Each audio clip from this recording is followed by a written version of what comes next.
What's up, YouTube? It's your boy Chips Ahoy, Aaron here from Mile Lab. Today we're going to be talking about breathing, bracing, intra abdominal pressure, ab strength, low back pain, how we can tie it all together and why that's important to you. So please hit like, comment, subscribe, and hit the notification bell for more videos. So you guys saw at the beginning of the video, today we're going to be talking about breathing and bracing, why these things are important and how we can improve them. So breathing and bracing, super important when you think about anatomy. Your spine, it's not going to stabilize itself. It needs the structures around it to add stability. And that's what breathing and bracing are going to do. So I think we should start off first by talking about what are strong abs and why do we want strong abs? Ask yourself, what is ab strength? Is it holding a plank for a really long time, holding it for 5 minutes? Is it doing a bunch of sit-ups for reps and seeing how many you can get out? Is it being able to do a flagpole like some Cirque du Soleil freak? For me, in my purposes as a personal trainer that specializes in strength training and in reducing low back pain, it is your ability to produce intra-abdominal pressure. What's intra-abdominal pressure? I think, so intra-abdominal pressure, the name should be pretty self-explanatory what it is. We're pressurizing your abdomen. Why this is important is you need pressure here to have stability to your spine. When your spine is stable, you are one, going to be at a lower risk for low back pain, and two, you're going to be able to lift more weights because you're more supported. I like to think of this as an internal traction control system. So if you think about traction control in your car, you hit some ice, right? It's not just taking power away from one wheel so you can balance out. It's taking power away from all the wheels so you don't skid everywhere and get into a car accident. Your body kind of does the same thing with strength. So if you are, say, in a squat and you're not braced correctly and your spine's in a bad position, you're not going to be able to lift as much weight as if you were, in fact, doing it correctly. You're also going to be at a higher risk of injury. So it's kind of the worst of both worlds. So we really want to be able to generate a lot of intra-abdominal pressure while we're lifting. And this is going to be benefiting you in other parts of your life as well. Yes, let's talk about anatomy. So the main muscle that is really contributing to making a lot of intra-abdominal pressure is your diaphragm. Your diaphragm is a cone-shaped muscle, sits right here underneath the rib cage, and it has three functions. There is the respiration breathing function, there is the core support function, and there is the sphincter function. Sphincter function, not so important for us today, though if you're a little bit gassy and you try doing some of the exercises I'm going to show you later, you might notice the sphincter function. All right, so let's talk about the first thing, breathing. So with breathing, if you have breathing dysfunction, you are never going to get a good full brace and your spine is never going to be as supported as it can be. I'll show you a test later on in this video that you can test to see if you have breathing dysfunction and go into a little bit more in depth there. But for now, just know if you're not breathing properly, you're not bracing properly. When you breathe, especially in terms of weightlifting and generating maximal strength, you want to imagine yourself blowing into a hot water balloon, not a hot water balloon. You want to imagine yourself blowing into a hot water bottle and blowing it up as if it were a balloon. You shouldn't just be blowing up a little balloon animal. If you think about the strength of those two things, if you're breathing up a balloon animal, you can twist it everywhere. You don't want that to happen in your body. Two, posture.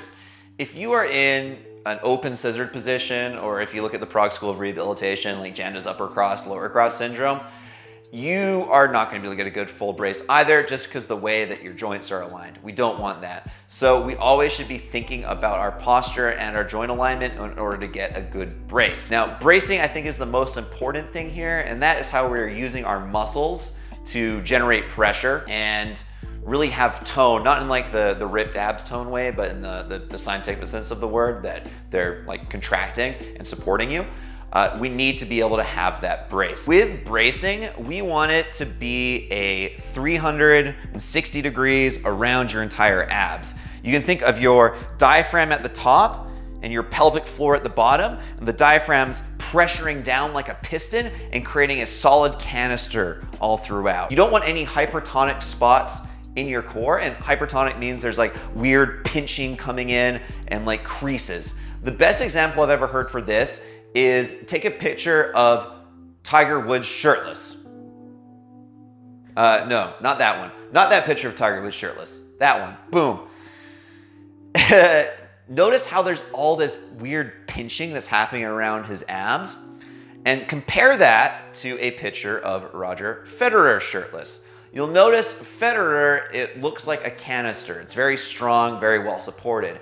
These are both two older athletes, and if you look at their two careers, Tiger won some Masters or something notwithstanding, Federer's been a lot more consistent and a lot more injury resilient.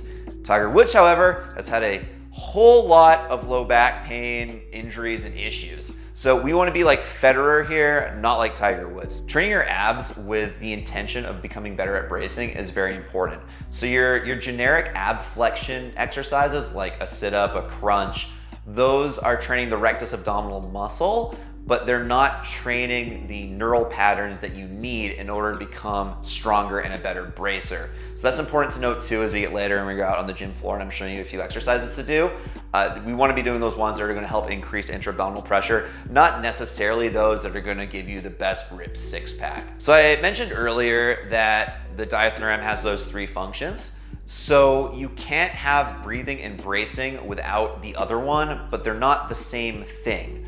You're not getting 100% of your brace just simply from breathing in. We need to be using that musculature as well. Similarly, if you're just using the muscles and there's no breath, you're not going to be getting it maximally either. They're working in unison with each other. Further, depending on the activity that you're doing, we're going to be focusing on one more than the other. If you're doing an activity that has a high rate of respiration, say you're going for a jog, you're not going to be getting a full 10 out of 10 brace as if you're going for a 1 rep max deadlift. Think of it as a knob, right? You're turning it up depending on what the task you're doing is. So, okay, 1 rep max deadlift, we're 10 out of 10, we're cranking up to 11, we're, right? If you're going for a jog and we want to keep the spine supported so you're not getting any back pain after you're running, we're turning it to like a 4. If you're tying your shoe or your kid dropped a cracker or something and you're trying to pick that up, that's maybe a 1 out of 2.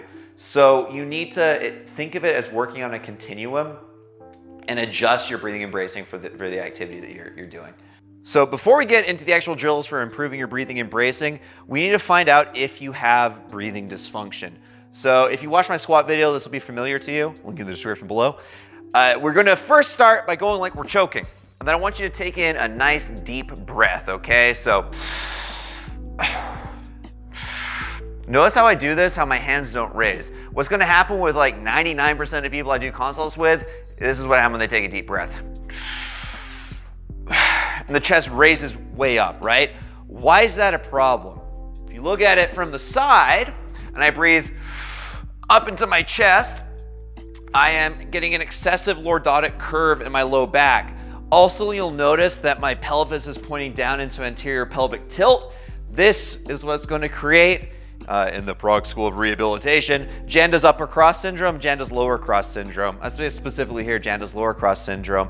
And us talking about the piston before in creating the intra-abdominal pressure, it's not going to be able to do it because we're flared right up, right? We want pelvic floor and diaphragm to be working in opposition with each other to create a nice neutral spine so that we can be well supported.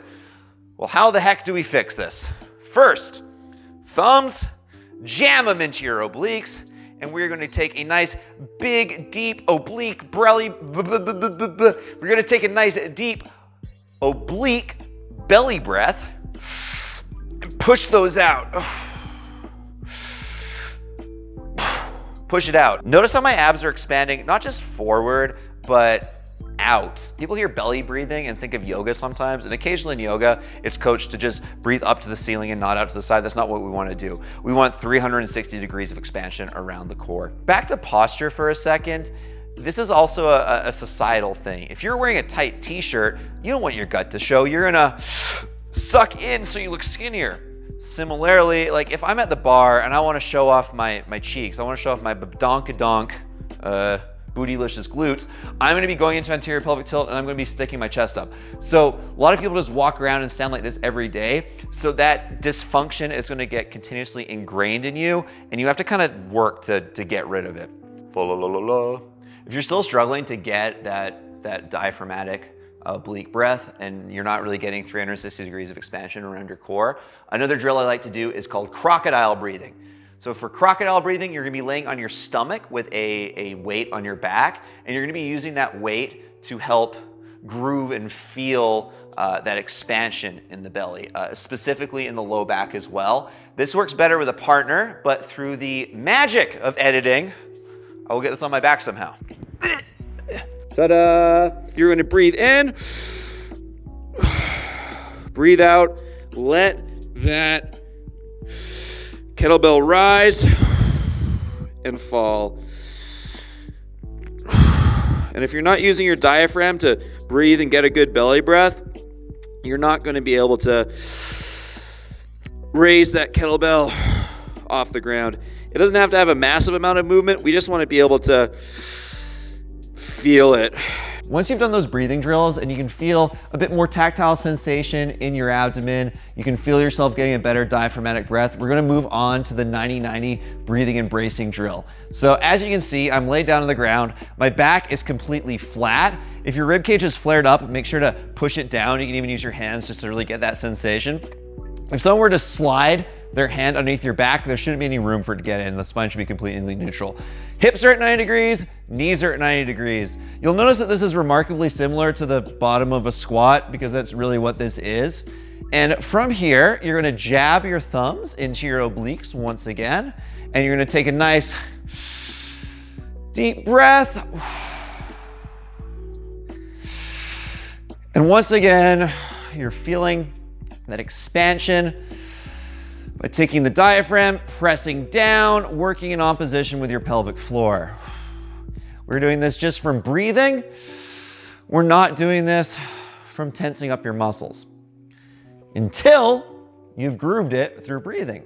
Once you've done it with breathing, I want you to, once again, take your thumbs, jab them into your obliques, and we're going to expand it using just your ab musculature and pressing out. So you'll notice that I'm still able to talk here, even though it's exasperated, because I'm not really using any breath to hold it out like this. It's pretty hard, and you really get what you put into it. So the harder you press, the harder it's gonna be. Whew. Once you can separate the breathing function and the bracing function, I want you to do them together. So we are going to breathe behind the brace. So we're going to first brace, and then you're gonna breathe in, and I want you to hold it for 10, 9, 8, 7, 6, 5, 4, 3, 2, 1. Hold it for 10 seconds. Once you can comfortably do that, we'll jump to the next exercise. Poof, the bench is gone. We are now ready to progress the 90-90 breathing and bracing drill into a dead bug. So I wanna call back, and I'm gonna put my feet down just to relax a little bit. I wanna call back to what we were talking about earlier with the hypertone in the abs and the Federer and the Tiger Woods thing. While you're doing this, I don't wanna be able to see any weird indentations in your abs. You wanna get, again, full expansion. The other thing with the dead bug is you're gonna get out what you put into it. So you'll see this all the time at commercial gyms where people will be up in this position and kind of lackadaisically flopping around. That's not doing anything, okay? You want to be doing really anything in the gym with purpose and intent, but especially breathing and bracing exercises, you can make them harder just by trying harder. So to start, feet up, 90-90 again. We are going to have a flat back against the ground with a neutral, unflared rib cage. We are going to push out and brace, and then we are going to breathe in as well, hands up neutrally, and we're tapping our heels on the ground, marching. You'll notice that I'm struggling while I'm doing this, and this is because, again, I am really trying to get the most out of it. You don't necessarily have to be going 10 out of 10 when you're first learning this. It's just mainly what I'm used to. But again, nobody can get in there. Boom, tap, tap. Once you're able to comfortably do that without your back lifting off, you can then add in even more movement. This is going to be making the exercise more difficult because as you move your limbs around, it is creating more of a stretch on the abs, and they're going to have to struggle to stay in that position. I'm going to move a little bit so I don't kick the squat rack. We're boom, back up here. And you can either do ipsilateral or the same side, or you can do contralateral and the opposite side, and then try it the other way. Boom. you'll probably find that one of those variations is harder than the other one. Do the one that's most uncomfortable for you. It's probably where you're gonna see the best results. Once you can do that from a lower function in the Deadbug, it's then easier to put into place in the other exercises. Harkening back again to that squat video that I made a couple weeks ago, you want to be doing that level of bracing at the top of the squat, at the bottom of the squat. Folks, and that is how you breathe and brace. Try incorporating these in really anything you do. The next time you're back squatting, get a nice 10 out of 10 brace and just feel how much more supported you feel, and make sure you're maintaining that brace throughout the entire movement. The next time you're suffering from a little bit of back pain, try doing some Deadbugs and then going about your daily tasks, and be conscious of that brace as you're moving about. And as always, thank you for watching this video. Bye-bye.